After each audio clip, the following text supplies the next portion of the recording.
Previously on this channel, we used my Peterson's Field Guide to learn about the many birds driven to extinction here in North America. And more recently, we used this field guide to learn about the one butterfly species to have met this same unfortunate fate. By this point, it's starting to feel like I know more about this continent's extinct animals than its living ones, which is why I was so excited when I found this at yet another yard sale. Reader's Digest Illustrated Guide to North American Wildlife, which claims to have every species in full color. By the looks of it, this should be all I ever need to learn about every animal native to where I live. Except when I open this up to look for some of my favorite icons of North American fauna, well, let me show you. The first extinct North American bird I ever talked about was the great auk, the biggest member of the alcid family, and pretty much the northern equivalent of the penguin. Here in this book, we will find the alcid family. Look, puffins, guillemots, murrelays, the gang is all here, except the poor great auk, which as we can see does not get a mention. But okay, the great auk was driven extinct nearly 2 centuries ago, so maybe let's try looking for a more recent case, such as the ivory-billed woodpecker, which was only officially declared extinct in 2020. Considering this book was published in the 80s, technically this bird wasn't even considered extinct yet, so maybe it has a better chance of being in here. But when you look at that, here's the pileated woodpecker, their closest living relative, and the only place you would logically put their critically endangered cousins, and yet once again there's no sign of the ivory-billed woodpecker. The same is true for Labrador ducks, Carolina parakeets, not even passenger pigeons get a mention in here. And I want you to think about that for a second. Having numbered in the billions, passenger pigeons were estimated to have been the most populous bird on the planet, and were once as ubiquitous in these forests as squirrels or deer, until only about 100 years ago. Still, apparently not even these qualify as noteworthy North American wildlife. So then I thought, let's try looking for something other than a bird, like the Xerces blue, America's only extinct butterfly species. Here in this book, butterflies get their own section, although the entire blue family has been crammed into a single entry, with no mention of its lost members. It would appear this book has failed to include any of the recently extinct animals we've learned about previously. While I was certainly disappointed by this, I can't say I was surprised. I mean, I understand including every species found across an entire continent is already a huge undertaking in its own right. But also, if you're gonna write a 400-page book with the sole purpose of illustrating North America's wildlife, what's the harm in having 1 or 2 pages featuring some of the animals that, until very recently, had also dominated and defined this land? Though this makes me wonder, if this book had tried to include every animal driven extinct here since, let's say, 1492, how many more pages would be needed to fit them all? A page or pages like this would no doubt have a lot to teach us, both about North American wildlife as well as our role in shaping it. So far, our page has 5 birds and 1 butterfly, but today I want to fill in the rest of this and learn about everything missing from North America.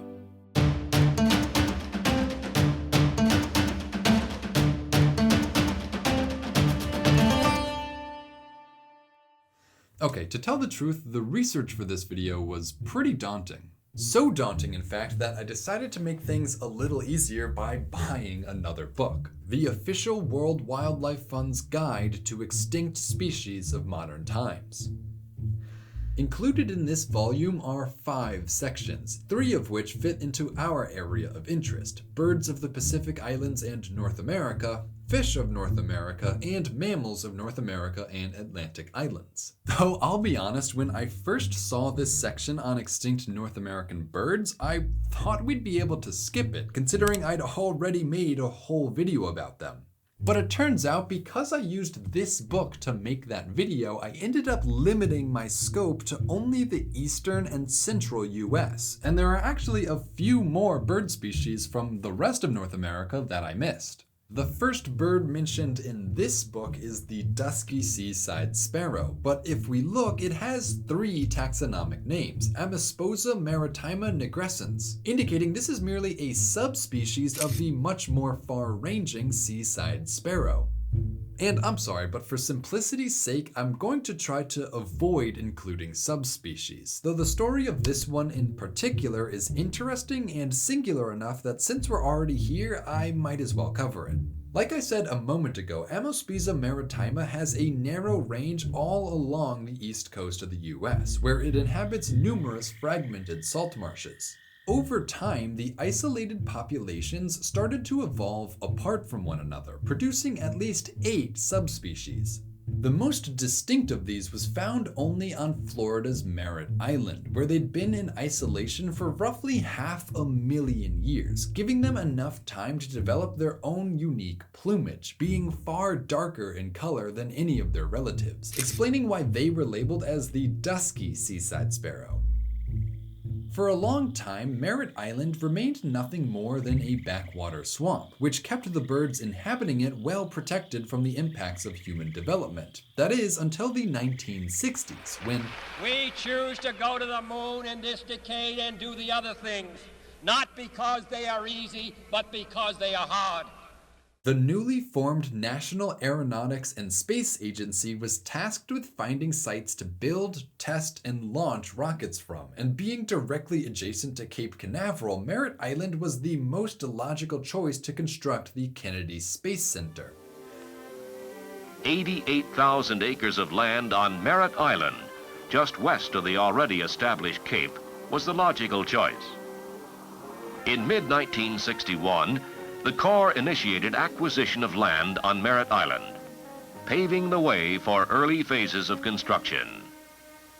But as I said a moment ago, this island was mostly just a swamp, and in order to make these grounds manageable and get rid of all the mosquitoes, much of the swamp was purposefully flooded and drenched in DDT, drastically reducing the dusky seaside sparrow's habitat. In 1963, the site chosen for Complex 39's launch pads was for the most part underwater. It was a parcel of swampland near the Atlantic Ocean just north of Cape Kennedy. The desolate scene rapidly changed, however, when huge dredges deposited almost 5 million cubic yards of waterborne fill material onto the launch site.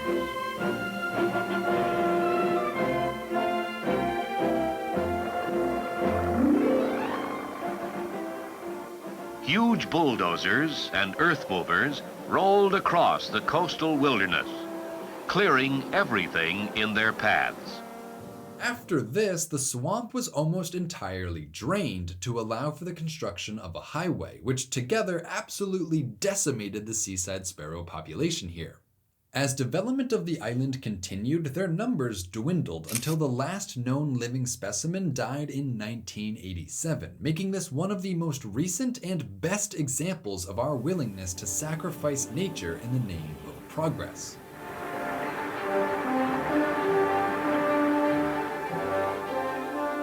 The rest of the birds mentioned in here we've already learned about, like the Carolina parakeet, the passenger pigeon, the Labrador duck, they're all here. But I wanted to be thorough, so I did some research of my own and found a few more birds that both I and this book missed on our first time around. For starters, there's Bachman's warbler, which spent its winters in Cuba but summered across most of the southeast United States, which technically means I should be able to find it in here.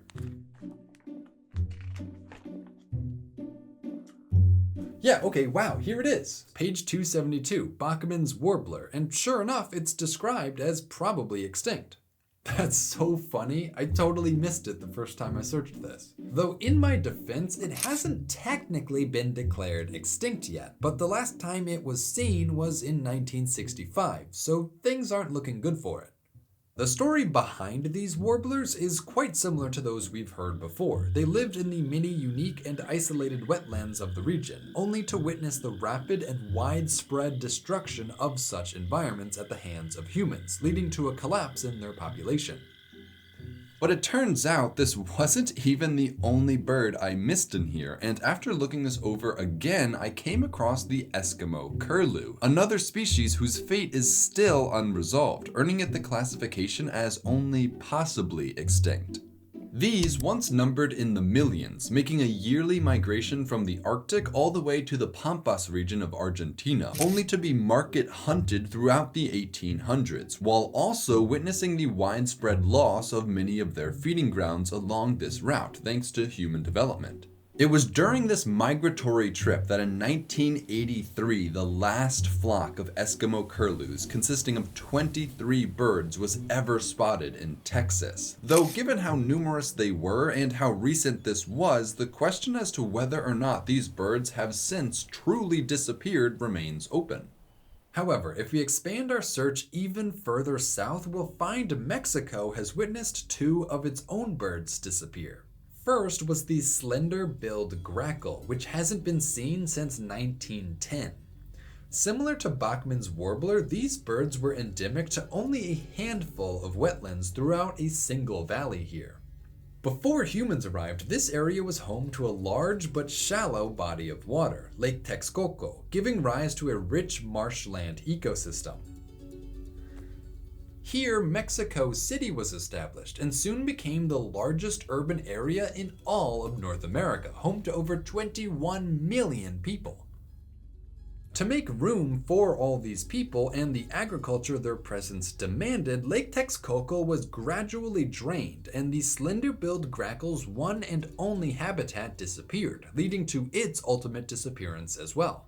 Or, in other words, this appears to be yet another case of a biogeographically isolated population being much more vulnerable to extinction due to their reliance on a single place for their survival.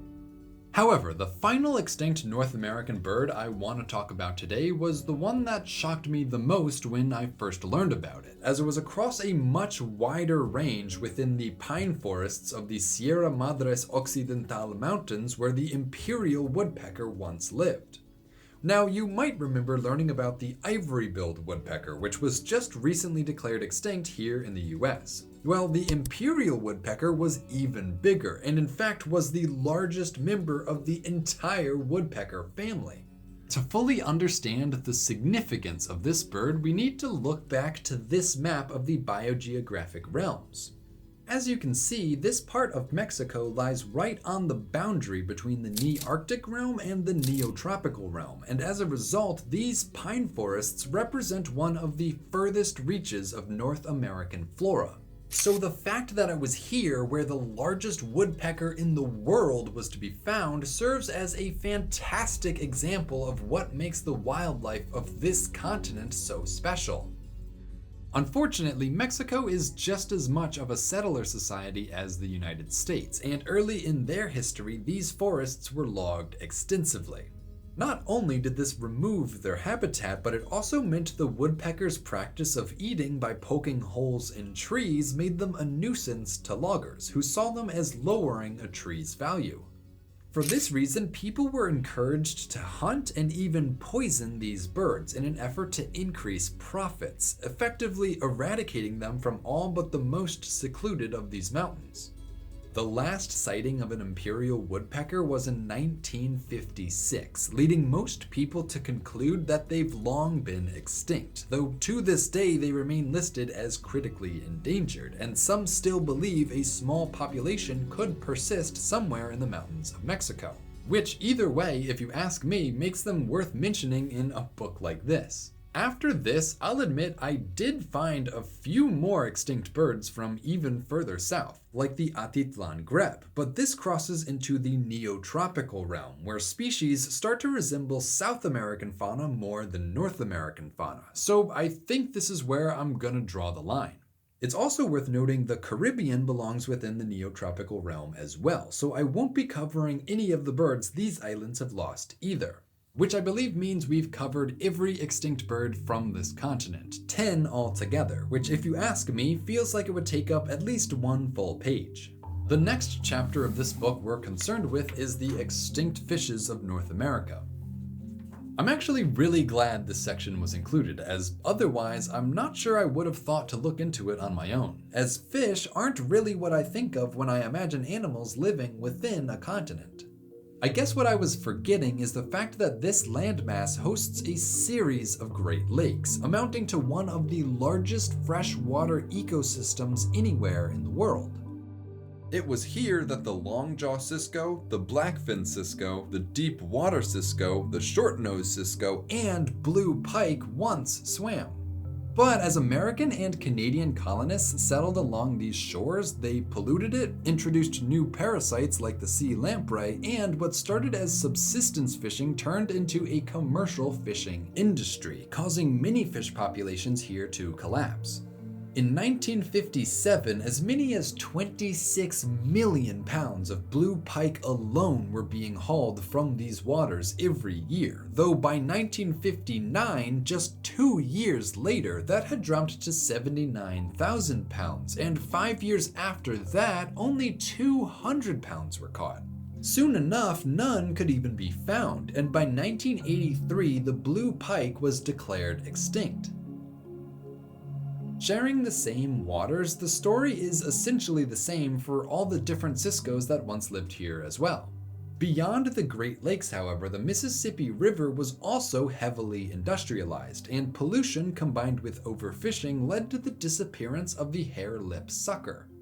However, water resources along the Mississippi are rather abundant thanks to the amount of rainfall the area receives, and the rivers that have suffered the greatest levels of disturbance are those that run through the more arid regions of the continent, as humans' demand for water put far greater strains on these water supplies. One such example is northern Mexico, where the Rio Grande has lost 3 species of shiners, plus numerous subspecies. The Cerro Potosi Spring System lost 3 species of pupfish, and the Parras Valley lost the Parras caracoden, the Parras pupfish, and the stump-tooth minnow, all in large part due to irrigation projects.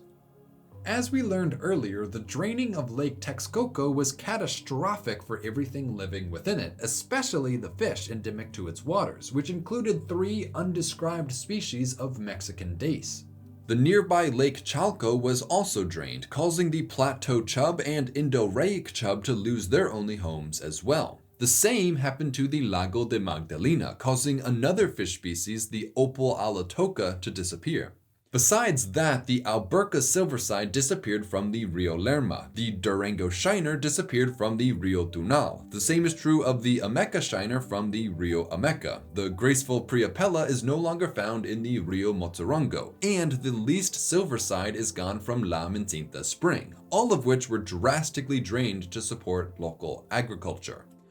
This pattern holds true in the United States as well, as it's within the already water-stressed Great Basin where the Pahranagat spine dace disappeared from Pahranagat Lake, the Las Vegas dace disappeared from the Las Vegas Creek, the Grass Valley spectacled dace disappeared from Callahan Creek, and the Ash Meadows poolfish disappeared from the Ash Meadows pools. Nearby in Utah Lake, both the June sucker and the Utah Lake sculpin are no longer found as well.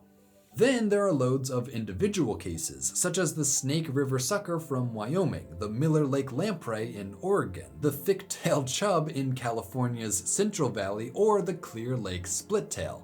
Arizona lost the Monkey Spring pupfish, while in Texas the Amistad gambusia disappeared from Goodenough Spring. The San Marcos River lost its gambusia as well, and the same happened to the white-lined top minnow in Spring Creek, Alabama.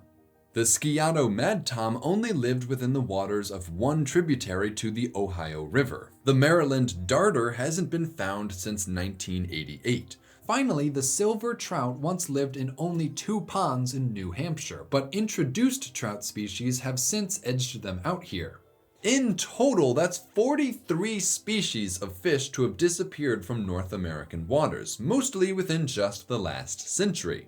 However, more than just fish swim in these waters, and we'll actually find a surprising richness of crustaceans like crabs, crayfish, and shrimp lurking at the bottom of our waterways. As such, we'll find many also fell victim to the same environmental disturbances that befell the fish. The sooty crayfish of San Francisco Bay was outcompeted after humans introduced the invasive signal crayfish to the area.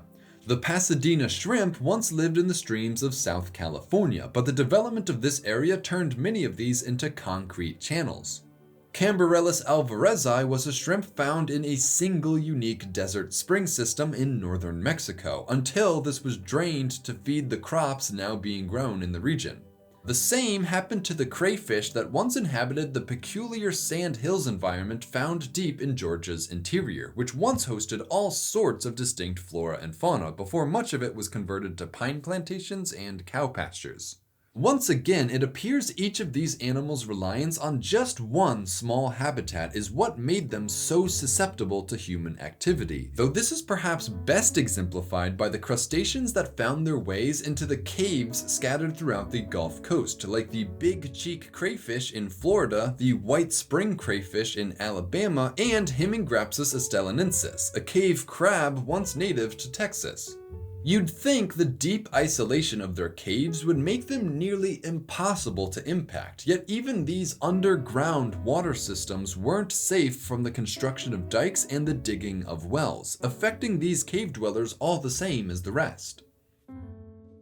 I know I speed ran through a lot of these, but that's because at a certain point their stories are all the same, and what matters is seeing them all together, as this is what reveals the true extent to which we've impacted our waterways. By doing this, we can see how our freshwater systems often behave like islands, harboring unique species in their isolated waters, which make them incredibly vulnerable to change. Another lesson I think is worth including in a book like this, as all it would take is at most one page dedicated to the continent's lost fish. After that, we'll find the section on North America's extinct mammals.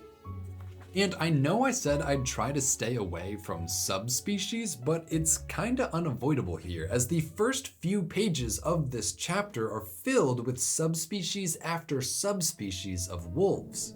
Unfortunately, perhaps more than any other animal, wolves have historically been seen as a pest and a threat to farmers and their livestock, and so virtually everywhere humans have expanded to on this continent has been accompanied by targeted efforts to eradicate the wolf populations.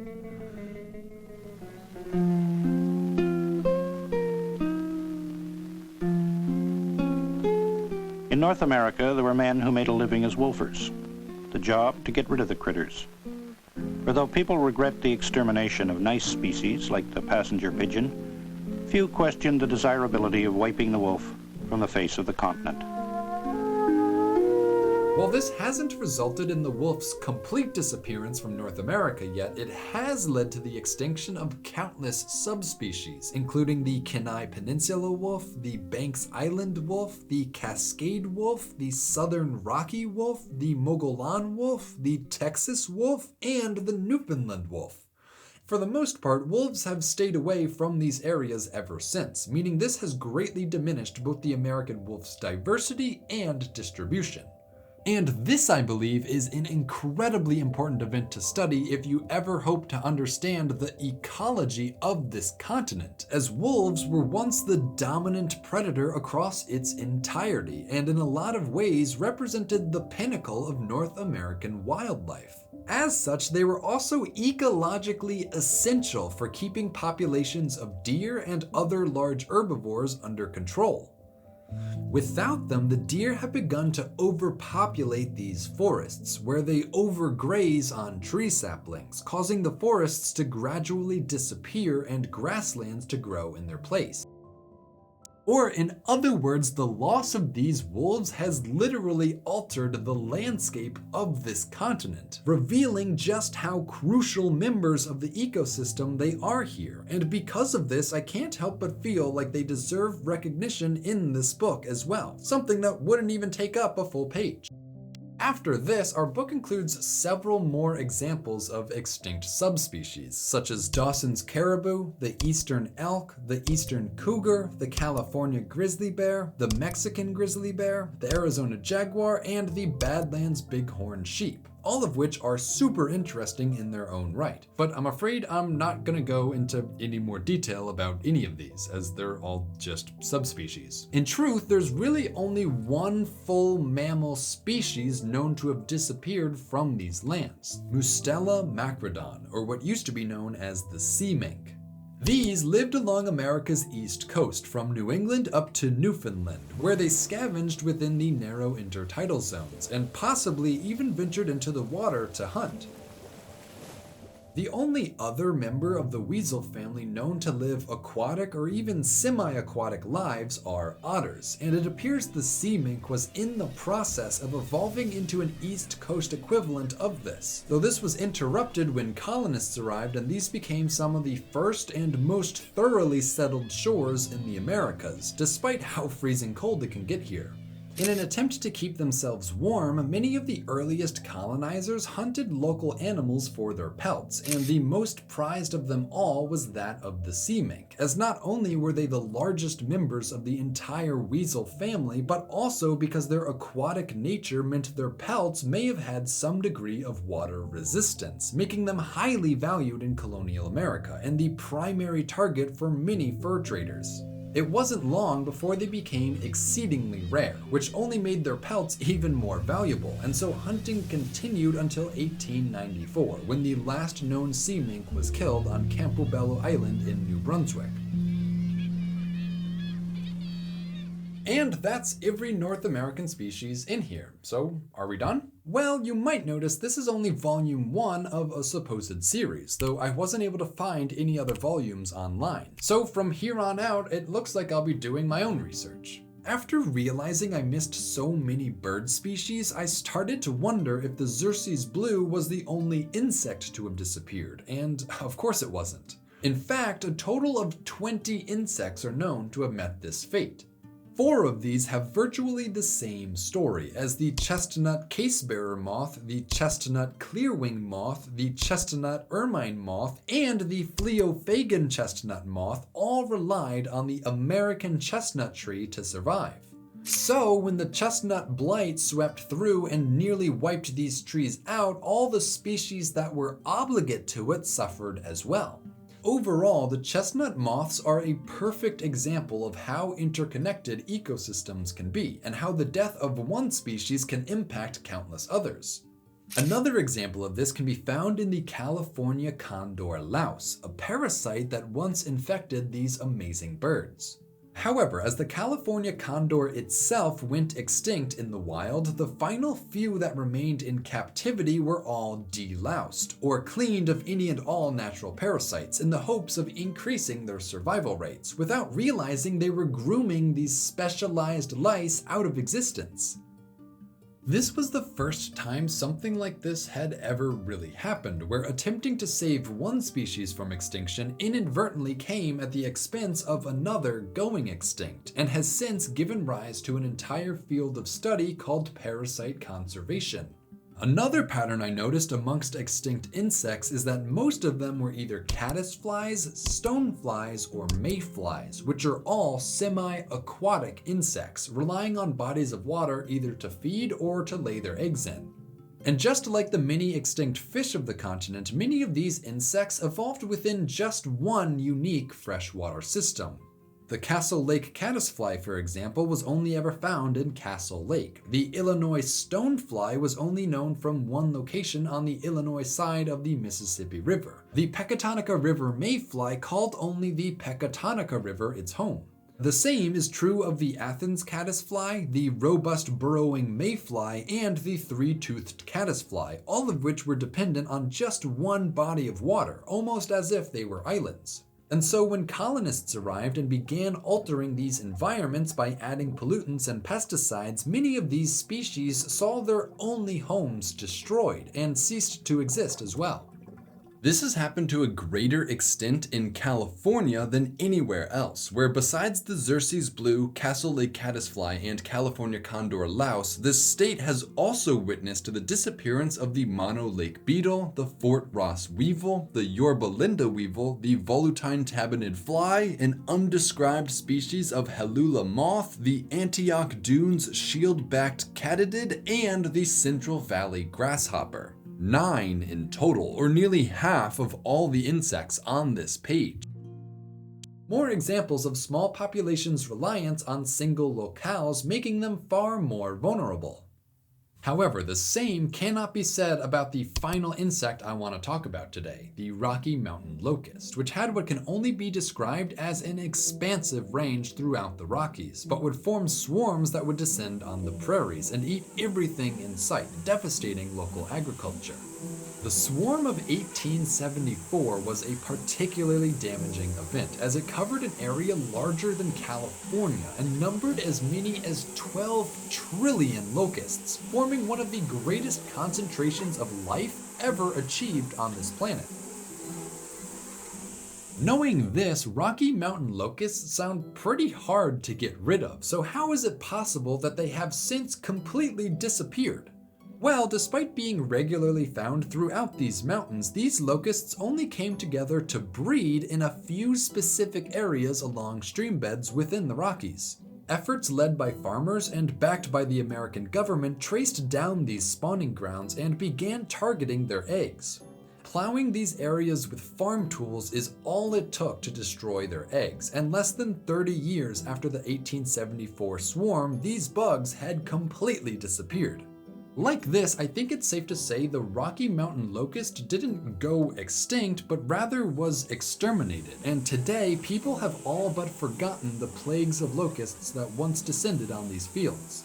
But considering these were once one of North America's most abundant displays of life, I can't help but feel like the Rocky Mountain locust was another defining member of North America's wildlife not too long ago, deserving of a place in a book like this.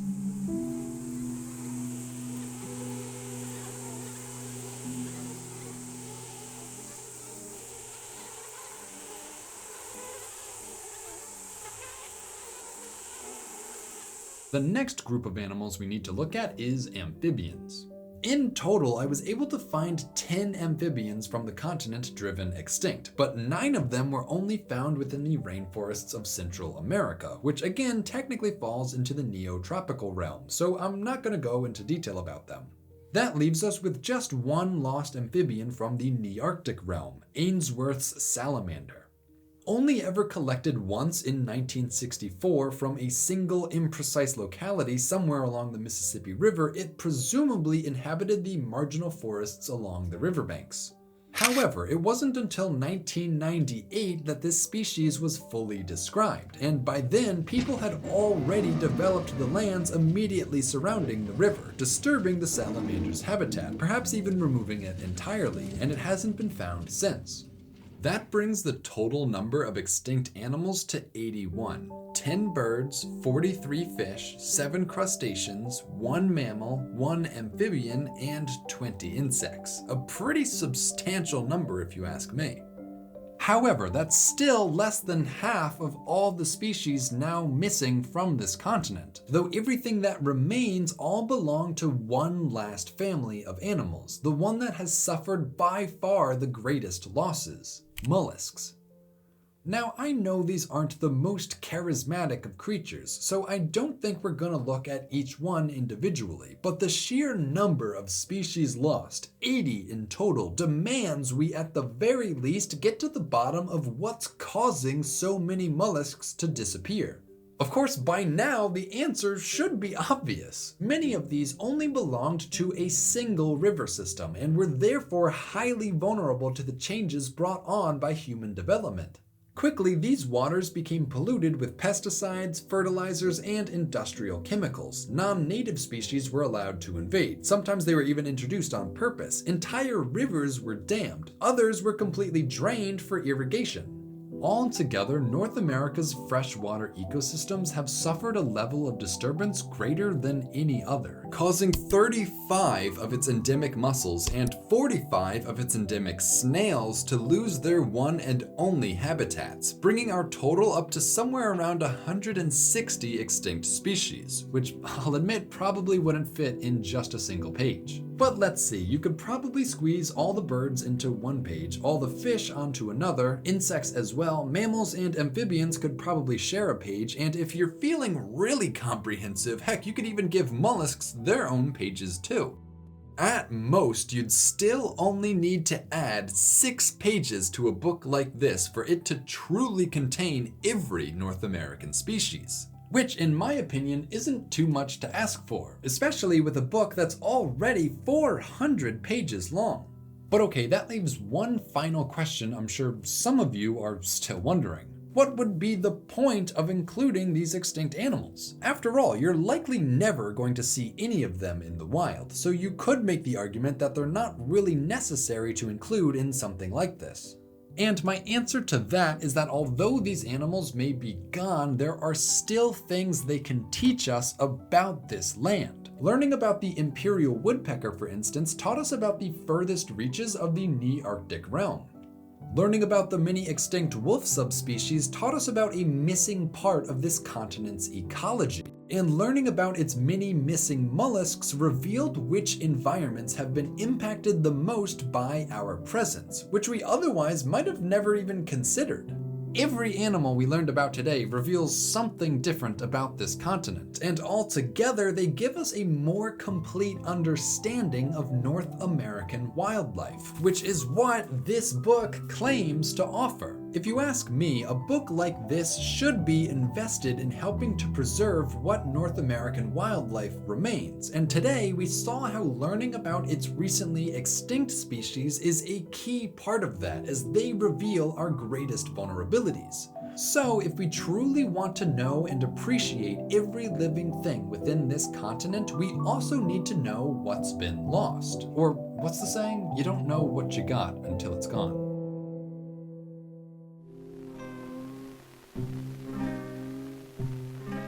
The moose and the bison, the deer and the caribou, they fed on the forest, the grass and the moss. But the way of the wolf when he needed to eat was to track down his prey, had to have meat.